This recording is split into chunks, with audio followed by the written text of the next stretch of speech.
Hape! Kia kori!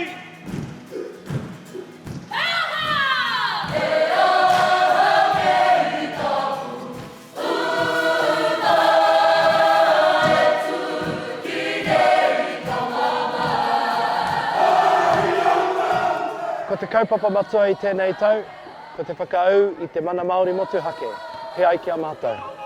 O tira, he whakaau I te Kīngitanga, I ngā kaupapa o te Kīngitanga, tai ao tērā. Me ngā kaupapa e ponitaka ana I te kaupapa o te Kīngitanga ana.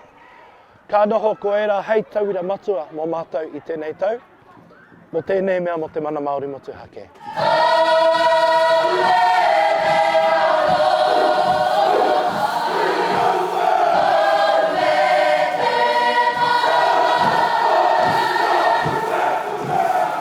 Tai nui waka, kia mau, kia kaha kia tātou, ki te whakakanohi I ngā mātāpono o te Kīngitanga, ki te whakakanohi anō I tō tātou arikinui, ki runga, ki te Kapa Haka.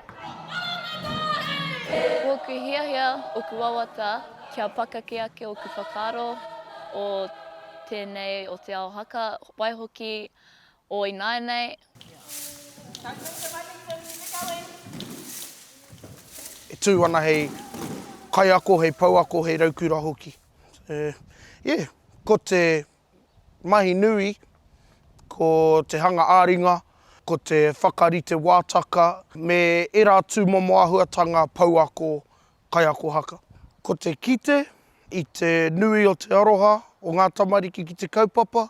Ko te kite hoki I ngā āhuatanga whakaako, ngā āhuatanga ako, mō te terenga nei, ko te ako hoki I ngā āhuatanga pau ako, ngā momo ki te hanga āringa, ki te whakarite wātaka, ki te tito waiata, ngā tūmomo mahi ea ai, ngā wawata mō tātou, mō tēnei terenga.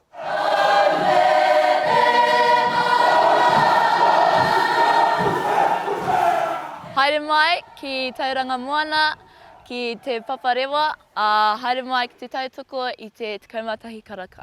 Mā te aha I te kimi huarahi, e tōtō mai ai I te kaha, e pai ai tā rātou tū, I runga I te atamira, hei tauira motuhake, I roto I te Mana Māori Motuhake o te Kaokaoroa Pātetere.